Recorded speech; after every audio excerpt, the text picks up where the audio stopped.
Hello everyone, welcome to Visit Malta channel. In this video, I'm going to explain about declaration of proof.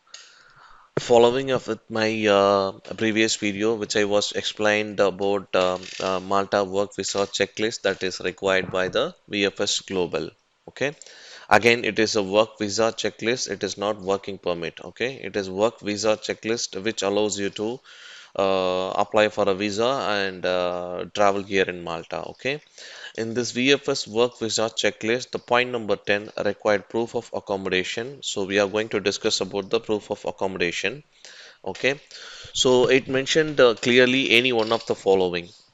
So number one is the confirmed hotel booking. Okay. As I recommend already in my previous video when I explained the checklist, this confirmation of hotel booking you can take 1 week or 10 days and provide just the confirmation of reservation copy and proceed for your work visa. Okay, and through the VFS. Okay, once you reach here and during your stay in the hotel, like 7 days or 10 days, you can roam around Malta and you can reach the public. You can reach the social media to find your rental accommodation. That is option number one. And second option is if you have any friends or reference, you can arrange your accommodation and sign the lease contract, everything through scan to copy, or you can provide you can arrange a declaration of proof which has been provided by your friend or your landlord or your family member. Okay, that is completely filled and signed and photocopy of host and owner of ID card along with the witness's signature and the copy of a declaration of proof form has to be witnessed and verified by the Maltese public notary. Okay, so let me explain in very detail what all the information has to be filled in the declaration of proof form. All right.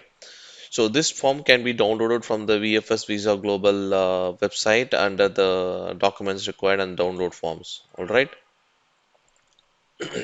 So in this form, first of all, this form has to be filled by your landlord or your friend or any person that is ready to accommodate you when you are coming to Malta. Okay, or your family member has to be used this form. For example, if your husband or wife or is already there in Malta and they wanted to bring the family members like children and wife or husband, they can fill this form to accommodate the family member also. Okay, so this form is simply can be filled by your landlord or your friend or your family member. Okay, so basically the person who is ready to accommodate you in their accommodation is the person who is going to fill this form declaration of proof. Okay, so they have to check the accommodation check mark and they have to provide I undersign the information, their information. It could be your owner or friend or your family member. Okay, so they have to provide provide their surname, their name, and their nationality and residence permit, date of issues, and place of birth, and identity card, and passport number, and address. And they have to mention if they are the owner or they are the tenant or who's that. Okay, and if they are a family member and they can mention they can leave this blank because they're not owner, so they can just choose the tenant. Okay, and the second section is completely about you and they have to check it and declare being able to accommodate and mention your name if you're a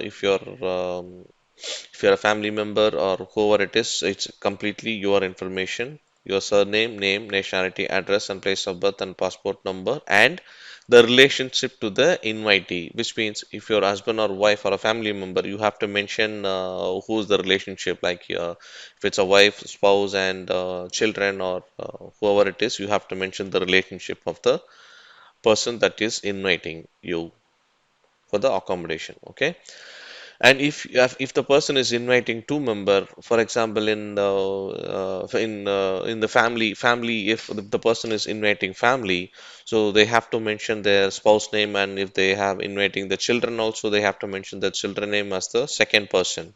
Okay, so they can mention two person family member person here. Okay, most of the time if you're coming alone just for the one person as a bachelor, you can just leave only your information here and you have to mention the relationship. All right, And number three is from date and to date, which has to be mentioned by your by your invitee, who can be a family member or landlord.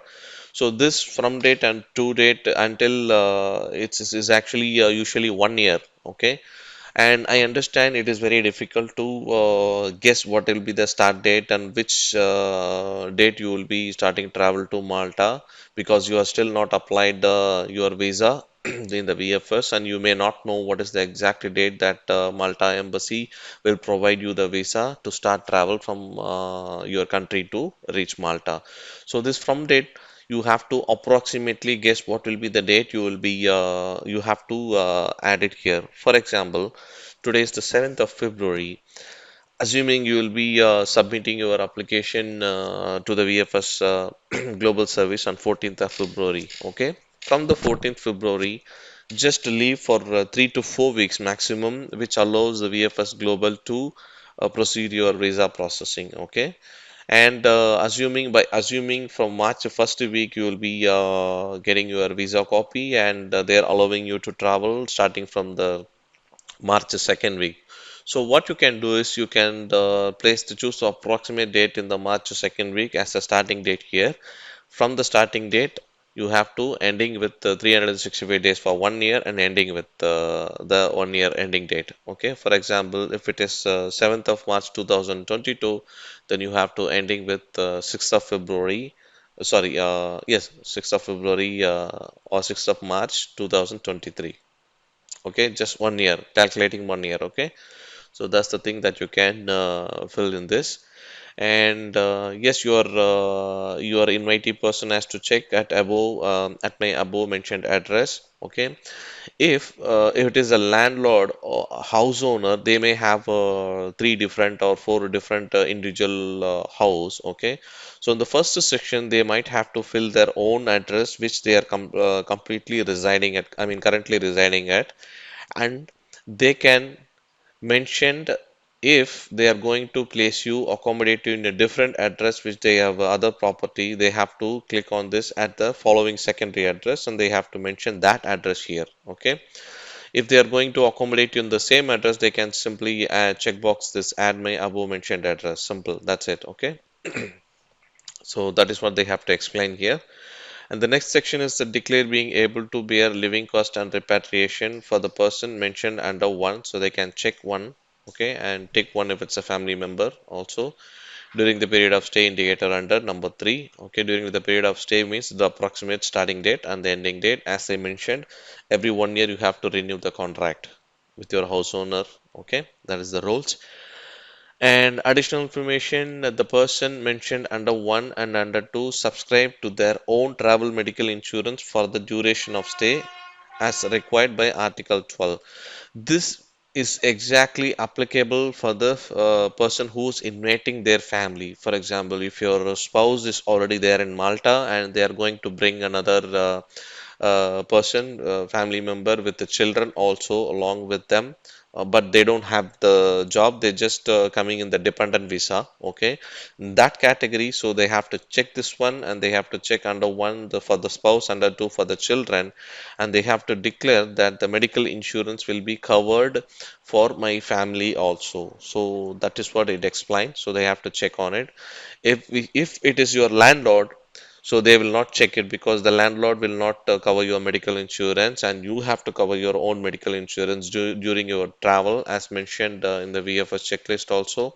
Here, point number 4, overseas travel medical insurance, which you have to cover. That is what, if it is a landlord, they will not check this.